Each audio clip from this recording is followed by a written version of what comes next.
I even need? I feel like all the shit that I need now is like I have to be in a team. Who the fuck is it? Hi, what's up? Hey, how do I pop this out in such a way? Well, all right. So I guess the thing that I wanted to ask is we have the new revelations from today. And by the way, these are like with redactions. These are attempting to comply with the law, but obviously the law is not perfectly being fulfilled. And we're still getting stuff like Jeffery Epstein writing a letter to Larry Nassar, another convicted ephebophilic sex predator, saying, oh, well, you know, the world is unjust because you, me, and Donald Trump share our love of young nubile women, but he's president of the United States and we're in here, being punished. Like is that not wild as shit? Is that not changing your calculation for the Epstein files? What is the calculation that's changing? What's the claim you're making? Well, I thought I've heard that in several streams, which I I know my claims, but I'm curious what your claim is. I'm just curious what the big, because like there's a couple of big. Well, actually, let me back up and let's just start here. First, can you assure me that you care about this conversation ethically? I'm sorry, I'm just kidding. My bad. I'm done. Hold on, stop. No, I'm sorry. I'm stop. No. So there's some big claims. So like the claims. Did you Pisco me? Yeah, was that the Pisco me? Sorry, yeah. The claims go anywhere from, there was like, the biggest one is like, there's a huge blackmail pedo ring where billionaires and politicians are brought in, made to fuck kids so that they're on the blackmail list and blah, blah, blah. And then this extends to like all politicians, celebrities, whatever else. And then there's like the middle claim of like Epstein had some men that were coming over and he was like providing underage women for them to fuck, and Donald Trump might have been one of these people. And then there's just like Epstein was, that's the strong one, and then kind of like the medium or weak one, I think, yeah. And I don't really think there's evidence for either of those, but I understand maybe your view is moved at least on the weaker one, if not on the stronger one. Yeah. So my opinion, I think the weaker one is pretty decently substantiated at this point. I mean, I have a mind map that I could show you if you would ever be interested in it. But effectively, we have like Jeffrey Epstein, Ghislaine Maxwell using modeling agencies to recruit young girls from flyover states in order to go participate in modeling gigs, party after that, and then those parties turning into orgies, and then for those people to be encouraged to sleep with rich and powerful men. And is particularly on that back on the last one or whatever, and I really two things. Okay, one, I view this as relatively apolitical. I think you do too, right? Like I know you do, right? If conservatives or liberals were part of this, like we would agree that it's bad no matter what, right? Yeah, anybody who's engaged in underage sex trafficking should be burned. It doesn't matter if they're a Democrat or true, and people should never provide cover for those people either. Just kidding. Sorry, no, I'm not kidding. So there's that part, and then also I know that some people have very, very, very strong opinions on this. I don't think I've seen like strong evidence for it, but I'm not like super attached to anything one way or another. I swear to God. Okay. So if new stuff comes out or the stuff I've missed, which there could be, then I'm like, oh, okay, whichever way. Okay. Just putting that out there. Okay? I'm not like married to a position on this. So I'm just saying that to ask that last part. You said that there was like a modeling agency where people are being drafted to go to parties, and then at the parties, those girls are being encouraged to like fuck wealthy people. Is this a thing that has been like super substantiated, or is this a thing that's showing up in like, complaints and civil suits? Not to say that makes it false, but just that it's like just a kind of an allegation that we don't really have any proof for yet. Complaints, civil suits, and victim testimony. That's the evidence. Gotcha. Okay. All right. Sorry, continuing with the theorizing, and you can poke holes in the evidence if you want. But so for instance, like Katie Collins is one of the people who described in detail like the recruitment and grooming process. She's one of the girls from a flyover state that was allegedly recruited into the sex trafficking ring. She also real quick, just to be clear, this is not the reporter person, right? This is a different girl. No, this is a alleged victim. Yeah. Okay. Just making sure. Yeah. Okay. Go ahead. And so according to this alleged victim, and who knows what's hyperbole, who knows what's true, who knows what's real, we really just have her testimony. But according to her, what would happen, and she said that she voluntarily went to these events, being flown out multiple times. And this is kind of where it gets like groomy to me, is that she was like 14 or 15 at the time of recruitment. She was being flown out for real modeling jobs where she was actually getting paid to do work. And then once it was done, that's where things got kind of like, you go to the party and then there's just the social pressure to drink underage, party underage, do coke, hang out with these rich and powerful people, rub elbows. And then effectively you're kind of told like the future of your career is reliant on you being amenable to this orgiastic party scene. Ooh, okay. Well, and so, I mean, regardless of whether or not we have like really strong evidence, I mean, that does sound like if you were going to do this, that's how you would do it. Sure. And this also seems to be corroborated by other victim testimony. This also seems to be corroborated by, for instance, some of the details released today was that there was a party that this girl went to in Mar-a-Lago. She went to Jeffrey Epstein's house first, and then people were going to be moving to Mar-a-Lago, and one of her friends stopped her and was basically like, "Hey, we can't go to that party because that party is for girls who are interested in participating in an orgy." So there's 3 really difficult topics here to disentangle, and depending on people's perspectives, they're going to want to acknowledge some or not acknowledge some, and that makes it really hard to navigate this particular story. So from, in no particular order.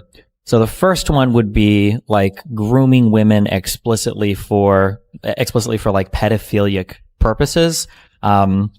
This is I think we all agree this would be a bad thing.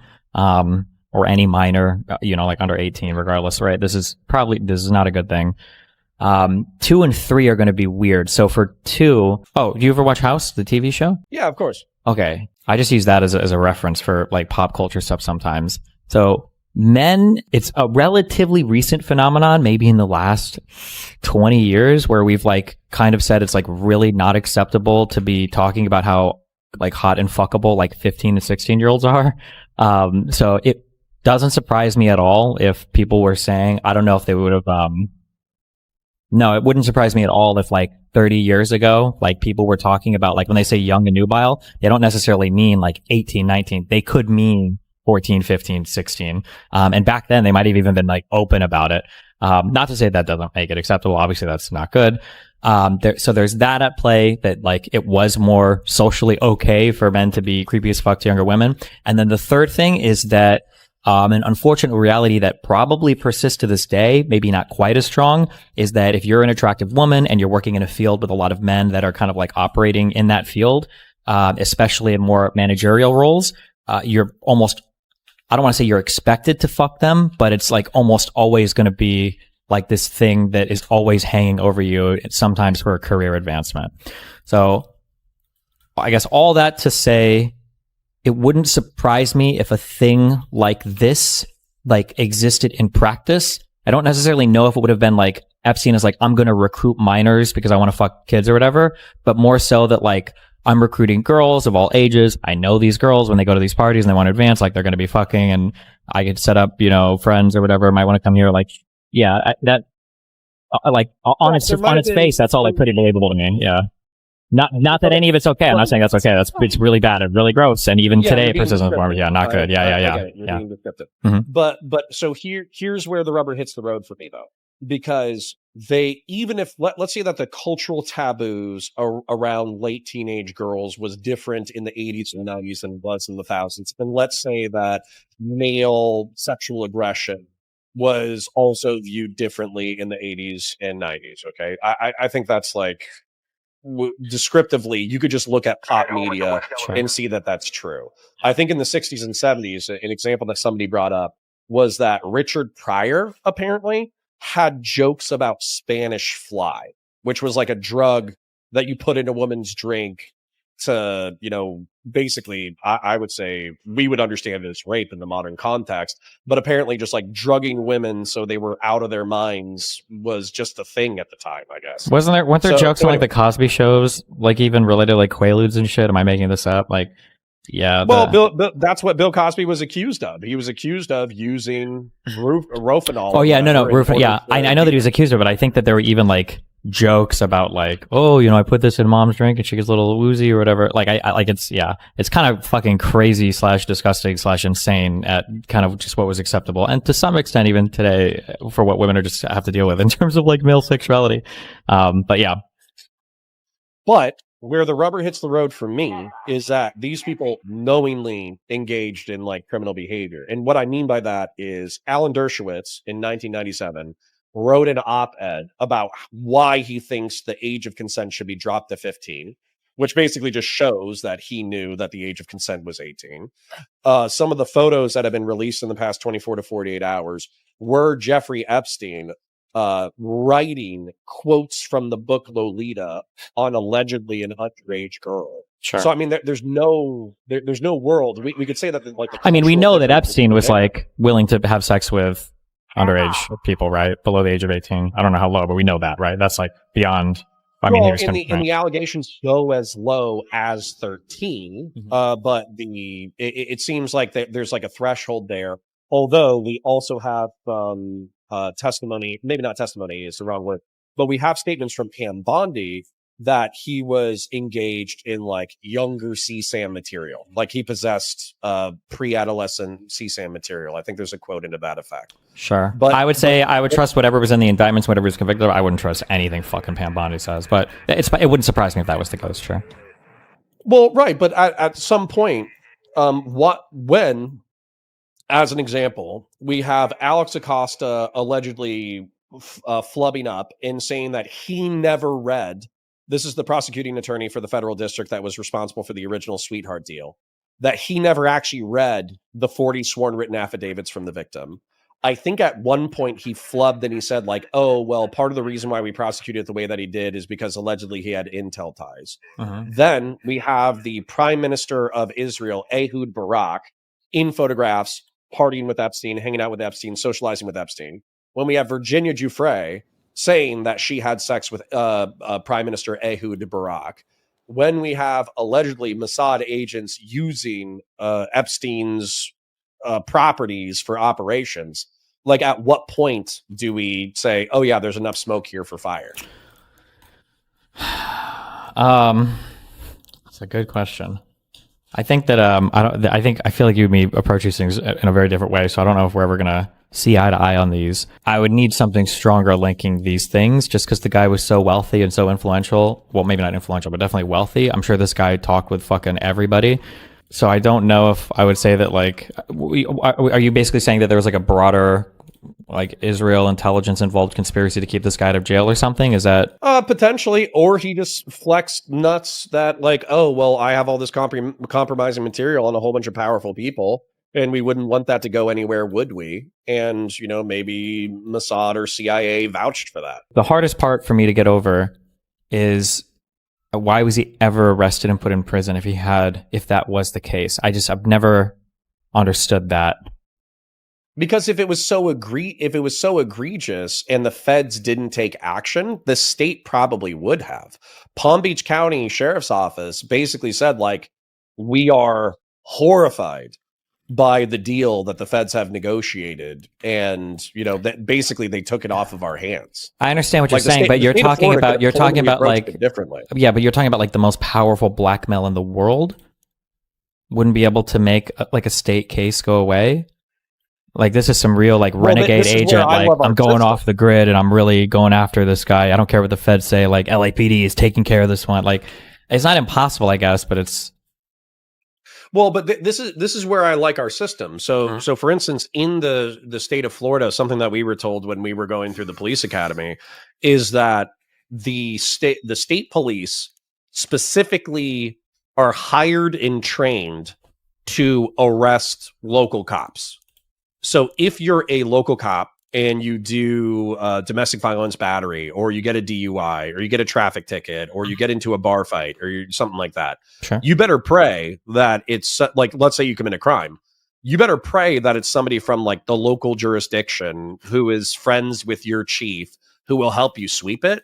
Because if a state police shows up, the state police are effectively trained to fuck everyone, including state attorneys, including prosecutors, including cops, because they view it as a viable anti-corruption measure to keep the state police separate and not to have them be part of the thin blue line. Yeah, that makes sense, I think right? It's entirely possible that state authorities wouldn't sweep for a federal crime. But you're talking about that goes the other way there, right? Like, it wouldn't surprise me that state authorities get that type of training, because local police dealing with local police is always going to be kind of like a weird conflict of interest. So you want the higher entity to deal with it. But like state police wrestling something away from federal police, it's not impossible, I guess.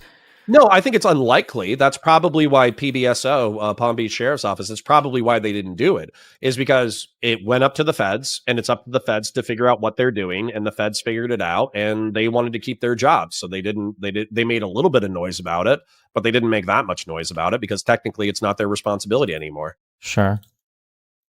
So yeah, go ahead. But that's kind of my point, is that like we have the sworn written testimony of 40 victims for the federal case from Alex Acosta.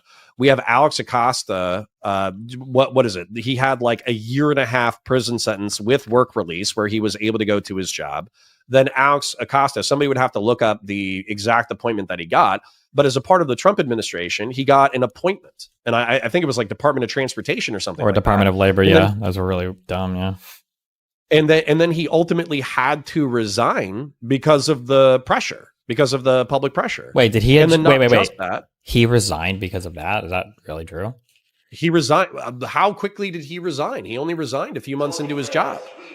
But why would he have? How would he have survived appointment? I don't know if no. I think he was Secretary of Labor for 2 years.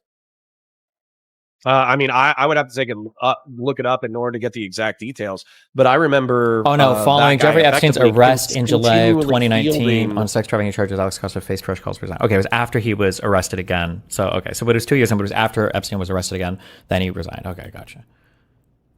Well, so Alex Acosta, but also the other thing that I find weird or creepy is we have these communications between Steve Bannon and Jeffrey Epstein, where apparently once he was dismissed from the Trump campaign and no longer as good at boys with Trump, he got hired or accepted a job or suggested a job for Jeffrey Epstein of, hey, let's try to rehabilitate your image.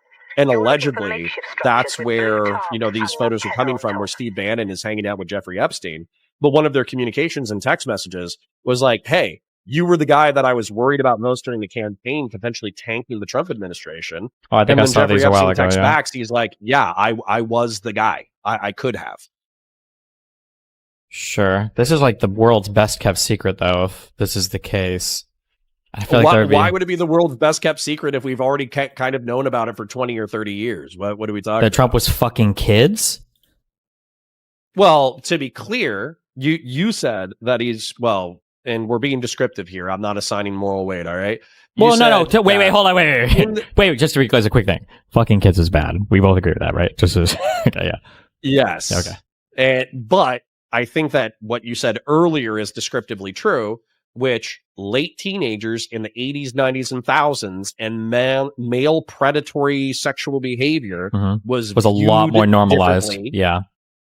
Was culturally different. So even if it was illegal, it was perceived differently. So I don't think that when Jeffrey Epstein was throwing these parties or whatever, that everybody was going to the parties and they're like, ha ha, we're a bunch of pedophiles. Ha, like they were probably thinking like, oh, I'm going to party with a bunch of attractive models and we're doing these things and we're doing so real quick. So while that's possible, and this is one of the reasons why I don't like necessarily. Sorry, 1 second. I got to mute myself. Okay. Sorry. Need to talk to the wife for a second. So, anyways, the cultural perception might have been different. Even if the legality was this. The reason why I don't like the wild goose chases. Goose chases. There we go. Not goose trail.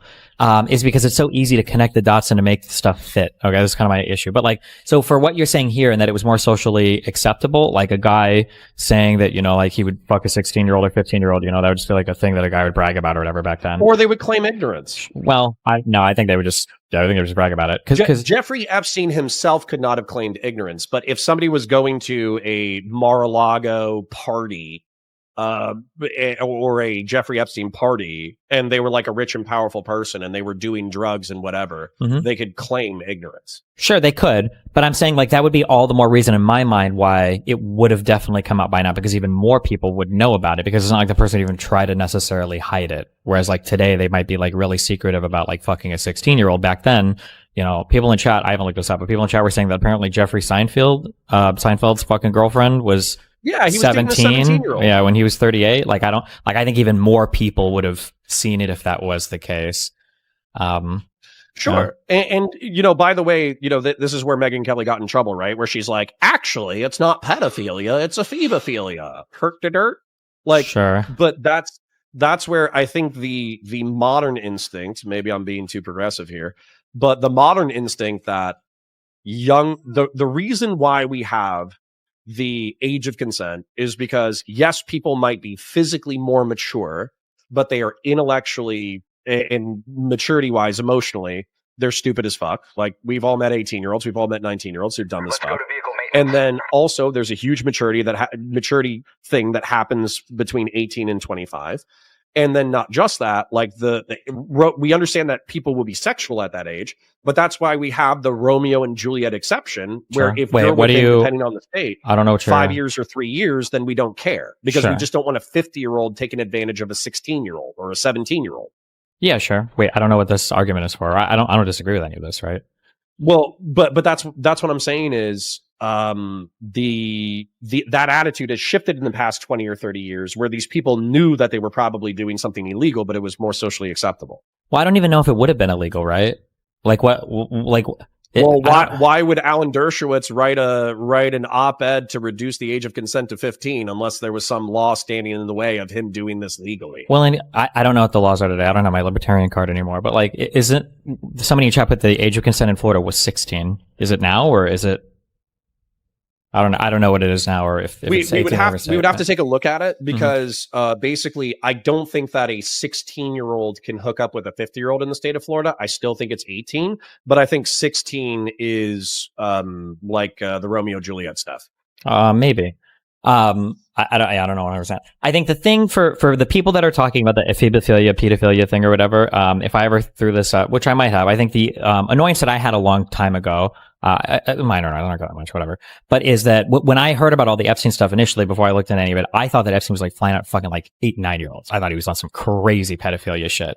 13 is really bad. 14, 15, 16 is really bad, especially if these are older guys. I think that I think it's fundamentally a different conversation, though, one that's still really bad. But I think it needs to fixate on how predatory and strange, especially like wealthy and powerful men, can be around younger women. And that can go up to, through early 20s, depending on the environment. It's still really bad. And obviously in this case, if anything comes out, 200 years ago, Edgar Allan Poe married his cousin who was like 13 or something. I forget the exact details, but obviously, like our perspectives on maturity and sex and all that kind of stuff have evolved over time. The issue with Megyn Kelly throwing up the ephebophilia thing is I don't think she's doing it to say there's a huge other problem that we should focus on. She probably is just throwing it up more as like a defense of the behavior, period, which is probably not good. Yeah, that would be my guess if she was. Regardless of whether or not how she's intended it, that's obviously how it was read. Sure. Because what it seemed like was more stuff was coming out, and she wanted to make a differentiation so people could make moral excuses if powerful people had participated in the behavior. Sure. Even if that's not how she intended it, that's definitely how it felt. Sure. So, well, hold on though. So here's the thing though, is we have so much smoke. I understand that we don't have fire, but we have Jeffrey Epstein allegedly I guess confirmed in a lot of degrees. Oh, there's also, just as a quick thing, because like fuck me. All of these words are so fucking loaded. Another thing that's a little bit annoying is when you say sex trafficking. My understanding, I could be wrong on this, my understanding is for the charge of sex trafficking is literally if you've paid for a girl to go or travel between state lines and then you have sex with her if she's underage, that constitutes trafficking. And I can agree in terms of like criminal stuff that would be like adequate to charge the crime. But again, a much different connotation between like this girl is like taken, is like kidnapped, drugged, and then like sent to some guy to go have sex with, versus like a 17 or 16-year-old was flown out for some modeling event, you know, and then guys were fucking her too, and that was kind of the expectation. Again, not good, but Well, that's one is like way more that's heavily. actually exactly what Katie Collins' testimony is, because she went back after the initial event. So clearly there was some enticement of money, professional opportunity, clout, Sure. power. These were used as leverage because they I think one of the interviewer or whatever, or she just mentioned it voluntarily. They were like, well, why didn't you tell your parents? Like, why didn't you tell your parents that you were being flown out to New York in order to participate in orgies and do drugs and all this kind of stuff after your modeling gig? And I think a direct quote from Katie Collins is, well, they if they had found out that that's what was happening, they would have never let me. And consciously or subconsciously, clearly what's happened is, even though she's being violated legally, even though her lack of maturity is being taken advantage of, she, in her youthful state, 14, 15 years old, she was hoping for clout, money, power, access, which is exactly what Jeffrey Epstein was using in order to get these girls to effectively volunteer to participate in this. Yeah. Also, I'm sorry, I get so triggered when I hear this. And fucking Dooby, the dipshit, try to pull this out. If a kid does a bad thing, it is very easy for that kid to get roped into doing more bad things because for whatever fucking reason, and I remember being like this, like it's just stupid. Kids, like the worst thing in the world is like getting in trouble with your parents for some reason. You just don't ever want like mom and dad to find out you've done something bad. So like if a kid has done a bad, and especially an older person who's in a position to flip that on them knows it, you can leverage that into getting the kid to continue to do bad things, especially if the kid ever thinks that they benefit in any way, size, shape, or form. So if you get one of these young girls to fly out and do some gig or whatever, and she also had sex with an older guy while she was there, like it's probably pretty easy for those men, not only offering her future opportunities, but to say, well, if any of your parents find out, like your whole shit is over, they're going to hate you. Like, yeah, and anybody that questions that is such a fucking retarded piece of shit. Like kids can so easily be manipulated and shit like that because they're like the number one concern in a kid's life is getting in trouble. Yeah. But yeah. Yeah. And that echoes, of course, like I treat, as a former law enforcement officer, I treat testimony as something that can be used as evidence, but always needs to be corroborated. Sure. And so as an example, something that goes along with what you just said is that there was a girl in Palm Beach who was hanging out with Jeffrey. I don't remember the exact details, but it was one of the FBI reports. And effectively what happened was Jeffrey Epstein like stole photographs, like bathing suit photographs, model posing photographs of this girl's sisters. And she thought it was super creepy. Mm-hmm. And then not just that, he was asking her to take more like nude or semi-nude or bathing suit photos of other girls like that she knew. Mm-hmm. And she reported that to law enforcement. But like what she reported Jeffrey Epstein said when she was thinking about going to law enforcement is, you better not tell anybody, because if you tell anybody, I'm going to burn down your fucking house. Sure. And so that's like where there's this threat of coercion. And this is a time before cell phones, audio recording, video recording. Mm-hmm. It's infinitely more difficult to corroborate these statements, especially from a kid. Yeah, compared to now. Yeah, I agree. We don't have like as far as I know, there's not a serious contention besides the fact that I think there's a shitload of smoke to the point that I'm more willing to believe more extreme claims, and you're not willing to do it without hard evidence. But I mean, this has been our dynamic through several. Sure. It also depends on like what type of like accountability are we looking for. Like I think it is probably important to protect the criminal standard. I think is totally fair. To say that like, well, there's probably not enough here to like indict somebody on a crime, but like there are civil cases that these people are, well, they can't bring up against Epstein, I guess. People have brought up against Trump. And then there are obviously our public accountability standards, right? Like, should Republicans support Donald Trump if they feel like he was kind of involved in this type of stuff, or if so many men look the other way? But yeah, I really do feel like young girls is like the slavery of our like past generation, where you look back on it and, in our current day, it's like, Jesus, can you really own slaves? Like, that's crazy. Did anybody support that? And like, I think to our credit, like socially, we have progressed quite a bit on some male female issues, and one of those issues is just like how acceptable it was for people like who are directly in positions of like employer relationships or like talent management relationships to be fucking like very young girls. It's very insane. Yeah. Well, yeah. Look at That 70s Show, which was made in the thousands, but it was documenting the 70s. Or look at what's the one with Al Bundy, the shoe salesman? I forget. But the whole joke is that Al Bundy's boy is like a gooner creep who can't get laid. Sure. And then Al Bundy's daughter is like a hot teenager. Like Sure. that's the entire series of jokes, is like the sexual weirdness of teenagehood. Yeah. I remember watching a movie, I think a year ago, called Waiters. Have you ever seen this before? It has Ryan Reynolds in it. Wait, hold on. Waiting? Oh, Waiting, yeah. And I think like I fucking yeah. I think one of the running jokes for this whole thing is him wanting to fuck the 17-year-old like server girl or whatever. The host. I don't know if he does at the end or not, but like the whole joke is like it's like it's her birthday in 3 days, 2 days, and this is like a hilarious gag, and this is like a 2000s movie, I think, right? Like. Well, in Monty's defense, and I do encourage people to go watch that movie. In Monty's defense, at the end, he doesn't do it. But he tells everybody, or he tells her, because she wants to hook up. Mm-hmm. He tells her, if anybody asks you, tell them I broke the law twice. But if you want to hook up, let's wait. And so, like, yeah, it is a running gag that the 17-year-old with 363 days wants to hook up, but Monty knows it's illegal. Yeah, it's 90 minutes of that. Sure.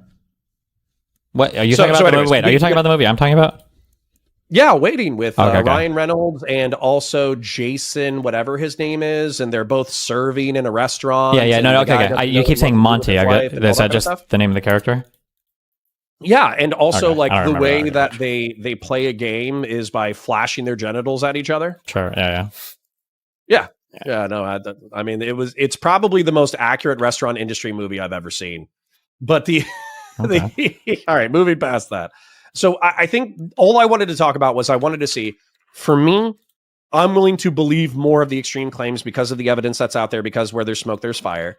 It seems like you're still being very casual, that not casual, but you're still, you want to see the evidence before you make broad claims. Mm-hmm. And then the other thing I wanted to talk to you about, I guess, is like moral systems, because I wanted to articulate this to you because I think I learned something recently. Uh-oh. Sure. Oh, and then one quick thing, and then we can unless you have more Epstein stuff, we could talk about more Epstein stuff. I was just saying, just one quick thing I wish that people would kind of like keep in mind. One of the reasons why I don't like to view the Epstein stuff is, for what Epstein did in terms of fucking that many young women or bringing that many young women around, is maybe exceptional, but like people should be aware that like that male behavior was not that exceptional back then, and a lot of it unfortunately still carries over kind of today in some ways, and I think people need to be more aware of that sometimes. Not to take away from the badness of it if it's happened, but to like that people should be aware that like there's still this like very weird like sexual expectation that can be placed on women in certain industries, or that young women. I remember it was some actress who did a whole thing about how like she felt like she was getting jobs over better actresses just because she came in and she was like 23, 24. I think it was the woman who played the Catwoman in The Dark Knight Rises. I always forget her fucking name. But is it Zoe something Kravitz? No. Dark Knight Rises. Anne Hathaway. Yeah, I think it was an interview from her a while ago.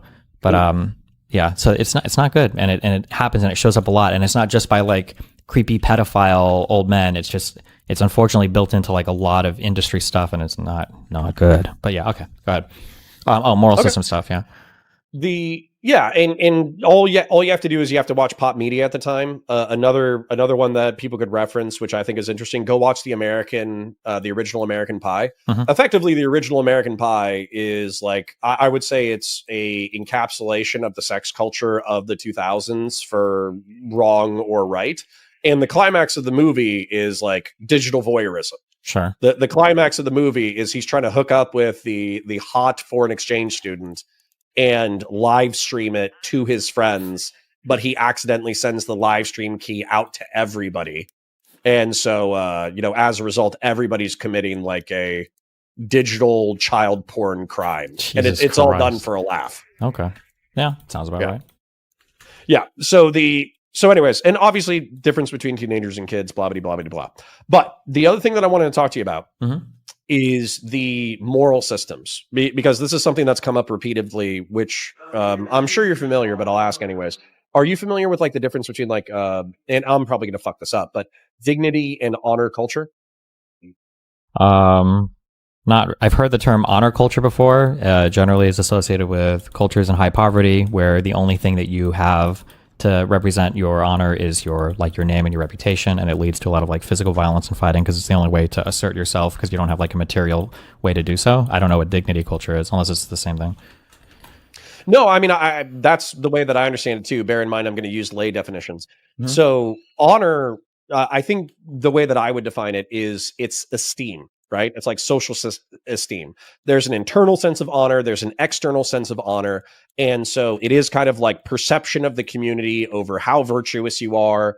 And so as a result, you can gain and lose honor. And so when somebody violates you, let's say they have sex with your daughter, or they beat up your son, or they kill a family member, then your honor has been insulted. Your esteem has been insulted. And so you must respond. Right. And then we have different ways to respond to that. Okay. So using that definition, I'm probably using this incorrectly from the sociological standpoint. However, I would say what I would call barbaric retributive violence and eye for an eye are rooted in honor culture. And I think it's important to distinguish them. So do you have any objections so far? Or are you okay if I continue distinguishing them? I don't know how heavily historically I would agree, but for the purpose of this conversation, yeah, sure. Yeah. I don't know. Yeah. I don't know enough to say, but yeah, sure. Okay. So the way that I would distinguish these things is barbarian retributive violence is that somebody kills a member of your family or something like that. Let's say it's the Viking days. And in response, you just like slaughter their entire family, kidnap all the women, enslave all the children, this, that, the other. Sure. And so that is barbarian retributive violence because the punishment is not proportional to the original offense. Sure. Wait, can I ask real quick, where are you getting this from, or where did you stumble on this? Weirdly enough, I got it largely from a community member of yours, Reason Riffs. We talked about Tit For Tat. Gotcha. Okay, go for it. Yeah, I'm listening. So eye for an eye, I think you might have said this, by the way, is that eye for an eye is technically a step in a more just direction, because if somebody pokes out your eye, you're either entitled to poke out their eye, or you're entitled to some kind of compensation equivalent to that of your eye. Sure. Yeah. Okay. So I just want to put this aside, and realistically, this is all in the backdrop of the doxing drama. But I want to continue because there's two other points that I want to make. So in reference to dignity culture, I think it's argued that the United States is a dignity culture where we believe that every human being is entitled to a certain amount of dignity, including bad people and our enemies. Do you object to anything I'm saying? Yeah, everybody has rights, basically. Yeah.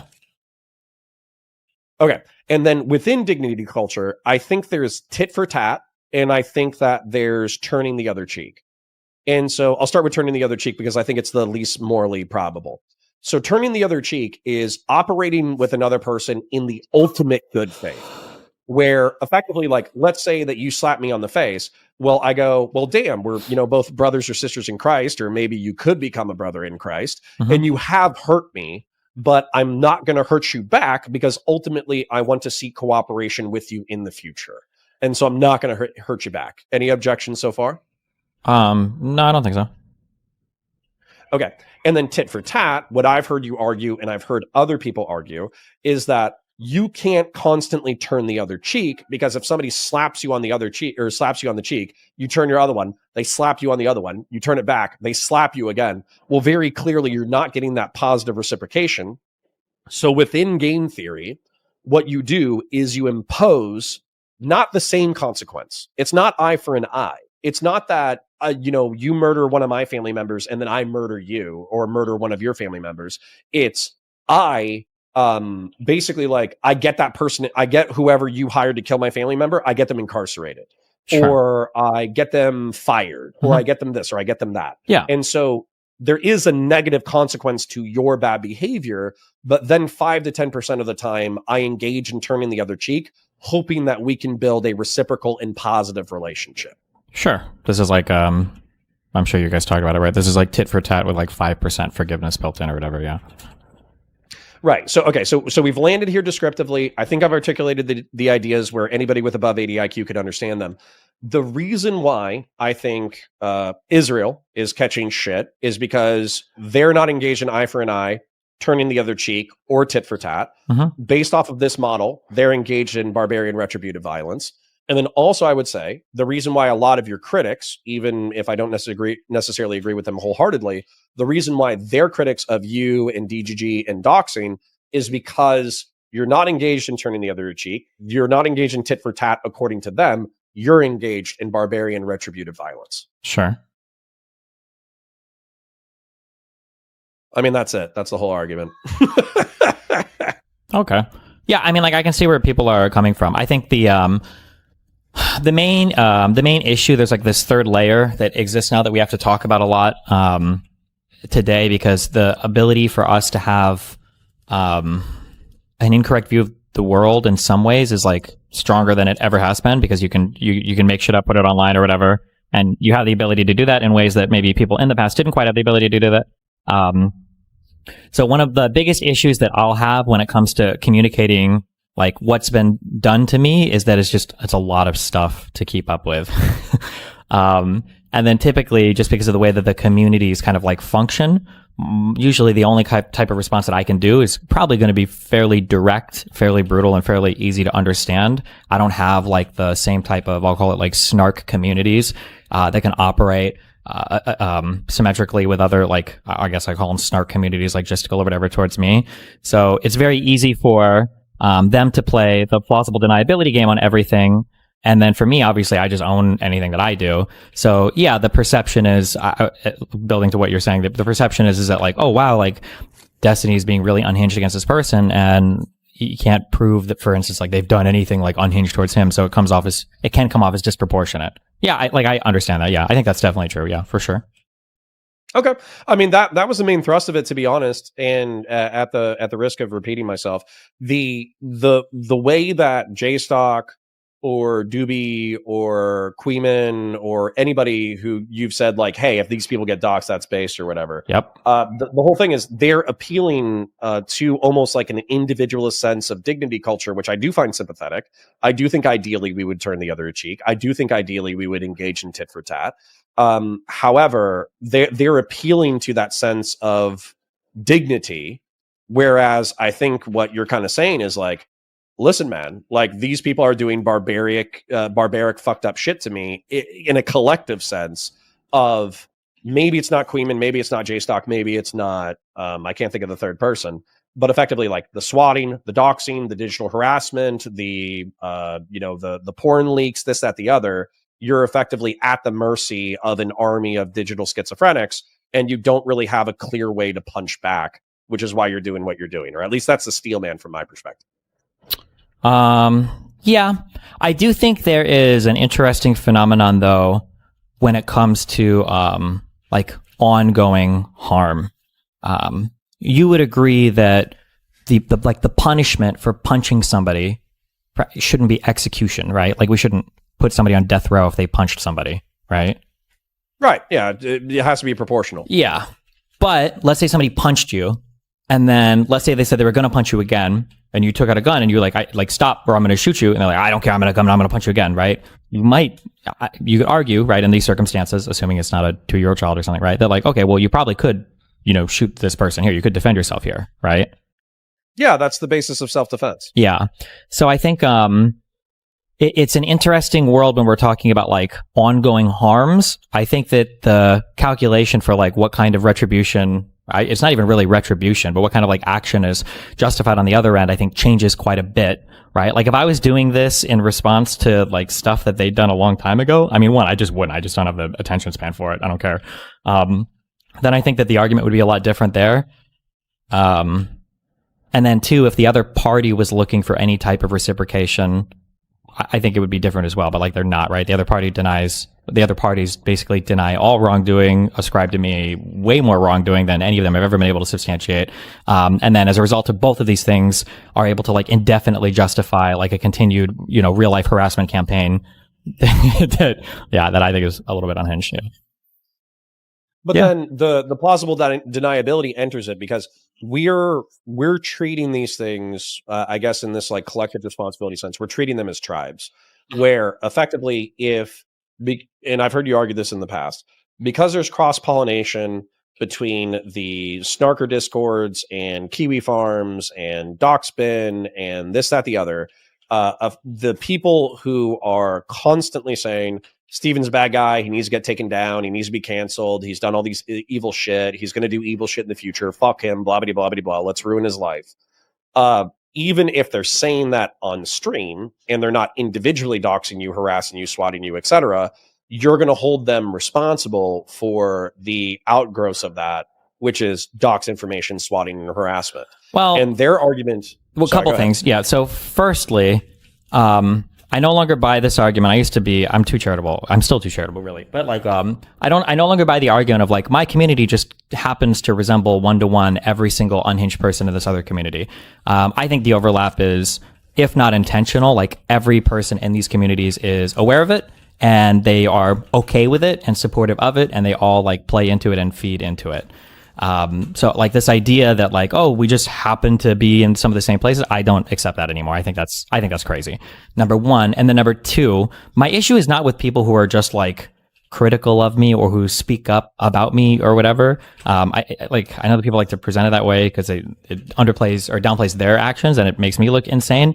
It's people that are either fostering or hosting communities or who are actively participating or encouraging what I would consider to be some of the most insane, like real life harassment shit that you can basically get to, up to like visiting me in real life. So when you have, like for Jstlk's Discord, like the easiest example to point to recently, and there are others too. Kelly can actually talk about some of these. But like when you're contacting people that are part of my court case and you're shooting all these emails on the Discord server and like everybody is giving you thumbs ups over it, like, some people like Jstlk tried to wheel this one out. Oh, well, Destiny's just post hoc rationalizing this. Like that didn't happen until later. And it's like, no, this is one action in a long chain of actions, but it's hard to point to the other ones in particular because of how, they do try to ban the outright stuff.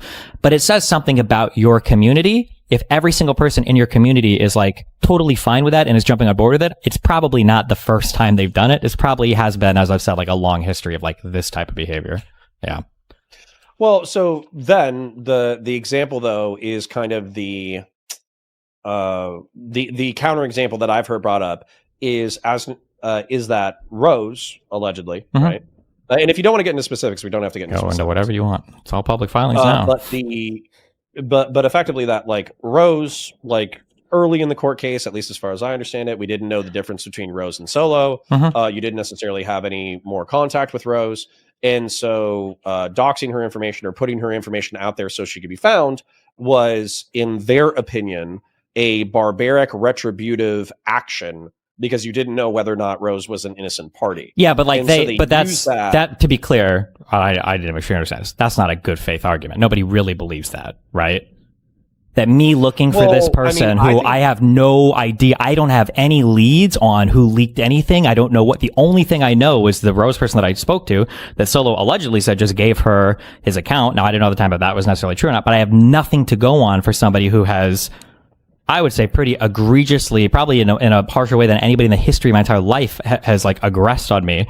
I think I'm kind of within my rights there to do whatever I can to try to find this person. I think within your rights, but then the path of least harm would be like hiring a PI, right? Yes. Wait. Hold on. Wait. Wait. Can you hold on? Wait. Can you send me it? Are we texting or whatever? I mean, have we ever texted before? Oh, wait. Hold on. If you don't want to get into specifics, we don't have to get into specifics. No, we can get into anything you want. It's annoying because another thing. I'm only doing this because I'm talking to you, okay? Because these people don't care about like the facts on literally any of this fucking bullshit. One sec. I'm trying to think of what this. I did hire a private investigator and they couldn't find anything. But no, Dooby and Jstlk, nobody believes me when I talk about any of this shit. Oh, here, 1 second. Like this, they basically ended up fucking ghosting me after I paid for the services. Here, hold on. Boom, boom, boom. And I asked both my law firms to look for this person, and neither one was able to locate them. I just want to send you this just so that fucking somebody sees this, because it's the same stupid shit gets repeated over and over again, right? Okay.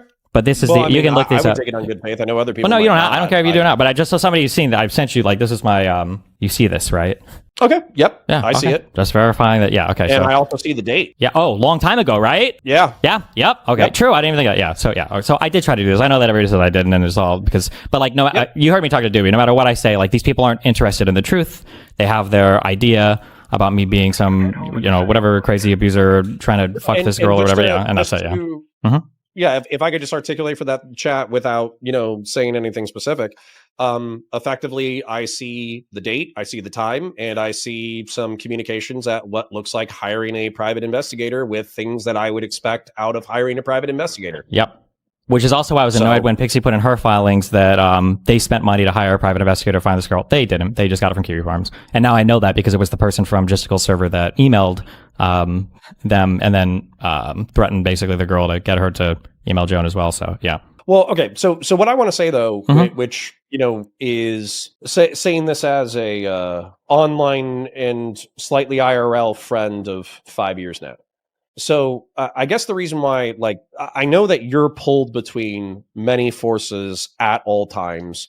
And as an example, people want you to have a schizophrenic personal life because it's entertaining. It's entertaining. It's fun to talk about. Whenever something pops off, I mean, I'm guilty of it too.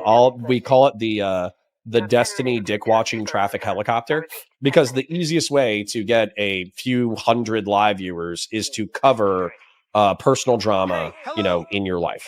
Right. Sure. And it's an easy way to make money. It's an easy way to get a larger following. But, as your online friend, I don't want to see you hurting yourself for the entertainment of the chat.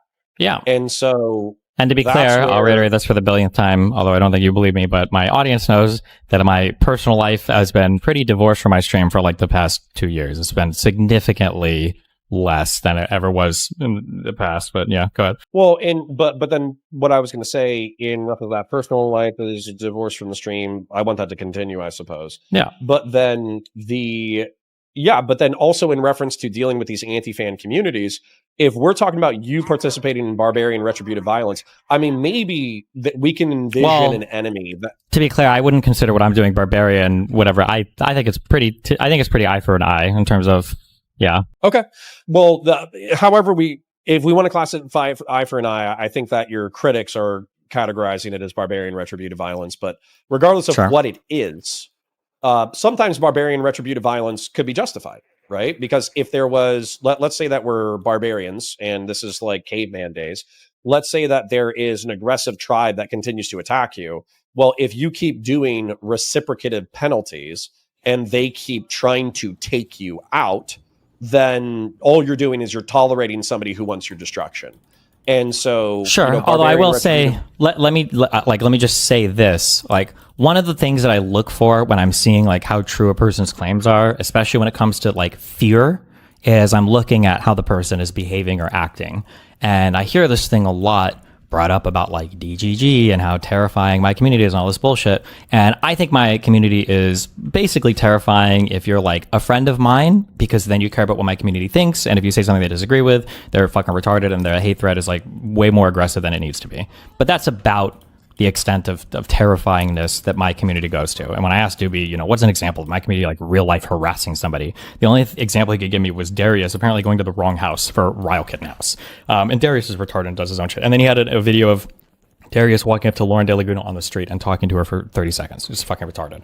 And then when I look at like the behavior of the other communities, well, it seems like all of them still spam talk about me. All of them were still spamming streams on me. All of them were still cross-posting emails that Saba guy was sending to my attorneys, to opposing counsel attorneys, to victims in my case. Like all of this stuff, it doesn't seem like there's much fear on their side. It doesn't seem like they're really that afraid, despite how horrifying, the doxing and everything else is. Whereas when I look on my side, right, everybody's fucking terrified of the anti-fan communities over there. Hutch came out and said, like, I can't be anywhere near, like Destiny or these guys, like the doxing and everything else that's going on. This is just way, way, way too crazy. Like every single person in my corner of the internet was getting doxed on Kiwi Farms and everybody was getting crazy harassed by the people in Jstlk's Discord server. So like, I don't buy into that. I don't think they even feel like it's barbaric or whatever. They just, I don't think that's true. Like, look at, for instance, like a one-to-one example. You know who Zoe and Jacob are? Yeah, they're the people who moved into a Discord and they were your friends, and then they just spent months saying you're a bad guy. So when Blav doxed them initially, they were so afraid they left the internet for 2 months. And then they came back and somehow made up with Blav, and now they're like my biggest anti-fans. They haven't left because of me doxing people on that server, or me threatening anybody. They're still there. They're still chatting. They're not scared at all because my community is not very scary. We really don't engage in like very much fucked up behavior or anything like that. Yeah, but I think we can acknowledge though that doxing in general, because the whole reason why they left the internet because of Blab or whatever is because they are scared of consequences of certain communities. Somebody's going to contact their work. Somebody's going to Kiwi contact Farms their doing it. Yes. Make up rumors about them. Of Kiwi Farms doing it. Yes, but not my community. I don't know if we've ever done this before. I don't know if I don't think anybody really believes that when they say DGG will do these things, because I don't think it's even happened before. Yeah, but the counter argument is when you say that you would kill Queeman and Jstlk and whoever else if you could. The argument is that effectively that's stochastic rhetoric, and that's where I don't want you to, but like, do they? First of all, I don't want you to piss on my leg and tell me that it's raining. But how many times you've watched my stream? 5 years talking about stochastic rhetoric. Yeah, but you've watched my stream for years. Like, how many times have I said, right? Someone needs to kill this motherfucker. I hate this guy. Blah blah blah. This is in a private call to Willie Mac. I didn't even know this call was getting published, but this is a call to Willie Mac. So one, I say this type of shit all the time. I don't think anybody takes it seriously. But number two, again, I can look at the response on the other side. Did they take it seriously? No. None of them were deterred from covering my stuff. They all covered it religiously. They all participated as much as they could in all my court cases. When Jstlk got outed by Pixie's incompetence in one of the public filings, he laughed about it on stream. He didn't really seem like very concerned or scared about it. Abby seems concerned or scared, although I think it's because she's perjuring herself and Pixie's asking her to. But I don't think that these people's complaints are very serious. And I don't think you should take them very seriously. I know they try to represent them as serious, but like their behavior just makes it very obvious that it's not serious at all. Okay, but trying to evaluate the behavior from as objective as a perspective as you can. Let's ignore the way that they feel about it for a second. Sure. Okay. I know because I was beat in the dick for 4 years about stochastic rhetoric being so evil between 2019 and 2022. They were effectively saying that Tucker Carlson is a stochastic terrorist because all of his rhetoric. So I know that the chances of somebody acting on you saying like, oh, I'll kill Queeman, I'll kill Jstlk, whatever, and also these people deserve to be doxxed or whatever. I think that DGG or elements of DGG might dox. I doubt anybody would ever like kill or IRL harass with the exception of Darius. And like you said, Darius is not exactly an intimidating figure. However, sure. I think that the intent there is fuck you, stop covering me, stop talking shit about me, or else I'm going to dox you, or else, I'm going to use stochastic rhetoric to threaten. I mean, there's a lot of people who like cover me negatively and are retardedly critical of me. Like Ethan Klein was a fucking retard, and Nicholas Diorio is a fucking retard. Yeah, and then you blasted his shit. Like you didn't blast Nick Diorio's shit, but you. Well, hold on. But wait. Well, of course I blasted Ethan's shit because it's all on the internet. But I didn't dox Ethan. I didn't dox Nicholas Diorio, or I didn't dox Willie Mac, even though I think all these people acted retardedly. There's a difference between their behavior and just hosting a server where people are dedicating an inordinate amount of time obsessively talking about me, stalking me, harassing me, emailing people around me. Like it's a different type of behavior, and then showing up in other communities to do it. Like that's the biggest thing. The reason why, and it's so sad that like Kiwi Farms, for the most part, they follow this, but my thread is just crazy unhinged. There's this concept of like, don't touch the poop. If you want to make a community and you want to gossip about somebody, I think you should have the right to do that. You want to say horrible, evil things. You want to make fun of the way they look, the way they talk, the way they act, whatever. I think fine. I mean, it's America. Well, if you're in America, it's America, whatever, freedom of speech, that's fine. But when it starts to leak over and infect every single community, when I'm talking to Pisco and Dooby is donating $1,000 during our talk to try to get his points across, and I'm talking to Dooby on Wixstream and Jstlk's in his server saying Dooby shouldn't be using talking points unless I'm giving them to him, and then when Jstlk and all of the anti-fans are in Pisco's server and they're just restreaming like random DMs of mine, like do you understand that's like a different thing than just, because you just said with people who are criticizing you, right? You understand that's like a different thing in kind, right? Yeah, I think you don't see. Wait. Though, it sounds like you don't think it is because you were like, yeah. No, I was going to articulate the difference. I think the difference is we're public figures or semi-public figures, and so any of our behavior that is made available to the public, you can criticize. Whereas I think that what differentiates Kiwi Farms, Doxbin, whatever, is that, in my opinion, that they play cute with doxing information. They play cute with like swatting and all that kind of stuff, where they're like, oh, well, it's against our terms of service to swat. It's against our terms of service to touch the poo. But of course, like, the purpose of doxing is to get somebody else to touch the poo. Right? Sure. To be clear, I don't know where you heard this, and I don't know if I'm just not aware of this. Doxbin is, to my understanding, Doxbin is like Pastebin, but for doxes. I don't know where this idea that like Doxbin is this crazy community. It's just a place where people post doxes.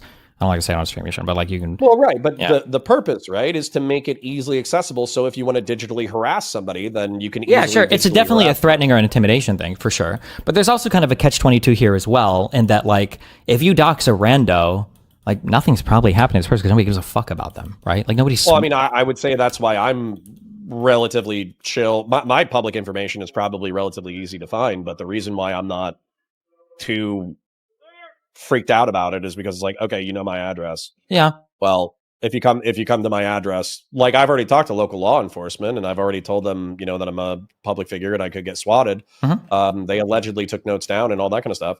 But besides that, if you come to my address, like we might have problems depending on what your intent is. Sure. But the, okay, so I guess But this, I don't buy this. Like you're a public figure, so you have to accept infinite levels of obsessive harassment that bleeds over into every single other community that you're a part of.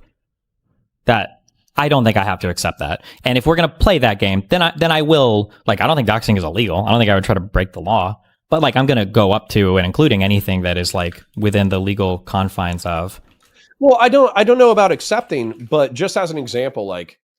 And maybe this would make the content less boring, like obvious, or it would make it more boring. So maybe I'm advocating for more boring content, which is not good. But effectively, like nobody's gonna harass me because of my 40K shit. I don't think that name it. I don't think Adam Mockler gets like maybe I'm wrong. I don't think he gets like doxed, harassed. People. No, he doesn't. His sex stuff. He does not. No. Well, that's what I would say. It's because he shows up, he does his job. Yeah, I understand this, but to repeat this, maybe I'm not repeating it to you, but I've said this a million times. The biggest annoying thing about this court case was the court case had to do with a conversation I had in 2022 about a video that I made in 2020 that was leaked on the internet then in 2024. So like, all of the annoying like harassment and stalking and obsession over like my personal life and stuff is stuff that it was all in the past for me. Like it's not really anything that is currently like I just don't do relationship stuff, drama stuff, interpersonal stuff on stream anymore. It just hasn't been part of my stream for like 2 years basically, aside from whatever gets like drug up in the court case. Okay. Well, I pressed you about this though in the past though. Are you still engaging casually with women who you may or may not know a lot about them, and therefore they could blow up on you? I mean, the biggest change in my behavior is I just don't mess with any like streamer, YouTuber people anymore. If they're an online person, that's like the number one red flag I found, more than BPD, more than fucking criminal record, more than anything else. Is if a person is a streamer or like any kind of public social media figure, then that's always like the biggest red flag. And that's been the number one thing that's kept more or less everything off of my stream for the past like 2 years. Yeah, but your sex negative followers like me and probably Kyla to a degree. Sure. There are people where if you engage with them casually, you do not spend enough time getting to know them. Therefore, you don't know who they are. Therefore, if the relationship sours, they could very quickly become an online person in order to blow your shit up. Yeah, I guess theoretically that could happen, huh, Connor? But generally speaking, I would say over the past 2 years, this is like significantly decreased. My guess is by the end of this year, it'll basically be at 0. But yeah. Yeah, I mean, like all that. Yeah, I just want to share this, and then honestly, I'll stop moral frogging unless people are finding it entertaining. I think the reason why, as one of your sex negative internet friends, I want it to be 0, is because like you've paid a lot of people around you well, number one, you've paid a lot of consequences for the things that have happened. Number two, the people around you who want what's in your best interest or whatever, if they go out on a relational limb, and I do think it's funny that effectively, like, you've known Dan forever, which is why Dan is, your friend. Kyla and I would say, are more conservative in some regards. And I think that loyalty is probably something that we value, which is why I think that despite some turbulent times, we haven't just totally been like, oh, fuck Steven, let's back them instantaneously. But the point with that is, the reason why I wanted to drop the 0 is because I don't care if you goon. I don't care if you have fun. I don't care if you're promiscuous, whatever. You're an adult. You need to make up your own decisions. But when you're loose and fast with random people and you trust them too much too quickly, what ends up happening is if they decide to blow your shit up, and they're private people, but they decide to be internet people and then blow your shit up, we look like fools. Kyla and I look like fools because, we're trying to be your friend. We want to be your friend, et cetera, et cetera. But then it looks like you're not learning lessons from repeated social blow-ups. Yeah, I guess. Sure. All right. So I understand that. That's really I know it's really hard, and I know that you guys are in compromise. Sure. I know you guys are in compromise positions, I guess, as a result of that. I guess it's impossible. I do wish it was possible for some people to say, like, oh, like, sometimes a person makes a mistake and it doesn't have to reflect negatively on me, or you. But apparently this is impossible, I guess, in this day and age. But yeah. Well, and birds of a feather flock together. So effectively, like, regardless of whether or not guilt by association is a correct perspective to take, it's one that people use all the time. I guess on our side they do. Yeah. Sure. Listen, you know what? I'm just going to become a conservative, and then we're fucking Gucci, okay? You and me can go conservative together, and then I can we could be rape motherfuckers, and they don't care on that side. They don't care about anything. They don't care that the president is a pedophile. That's good God. Based. So, anyways, that was realistically just for the sake of momentum. If you had something else that you wanted to talk about, I'd be happy to talk about it. But I did want to kind of ask you about the Epstein thing, see if you'd evolved on that at all. And then I did want to talk about the moral systems because I do think people are perceiving it differently. But that's what I had. That's all I had. Okay. Yeah. Well, how's life going for you in general otherwise? Pretty good. Wife and I, we talk smack every now and then, but the stream is going great. We're kind of a smaller community. We're only like 100 to 150 lives, so we're not a particularly large community. But I have a disproportionately generous community. Mm-hmm. Just as an example, despite only having 100 to 150, today I've had 40 super chats of varying dollar amounts. Nice. It's all those Warhammer fans. They've got all that extra money in between seasons that they're not spending on figurines and painting kits and everything, I don't have time for that anymore. Although, I guess the thing that I should shill, I'm doing Counterpoints 40K, obviously still in the background where I'm breaking down the wonderful world of Warhammer. Mm-hmm. But I also launched Counterpoint Sci-Fi and Star Wars, and we are posting weekly content. So if you want to see breakdown content of Sci-Fi and Star Wars, then Counterpoint Sci-Fi and Star Wars is where to do it. Okay, awesome. Well, all right. I love you. All right. Be careful. Stay safe. I love you too. Stop being an idiot. Stop gooning. Stop fucking with crazy people. I would never do that. Take care of your people. I love you. Be careful. Bye. All right. Bye, bud. Hey, Todd, where you been? Oh, hi. You were in Ojai? No, I was just saying hi. Well, why not go to Ojai, huh? You and me? I could use an escape, couldn't you? It's not really a good time. Todd, I need this. You're my best friend, and I need you. Don't leave me now. Don't be like everybody else. I'm not leaving you. Besides, I think you owe me, right? After what you did?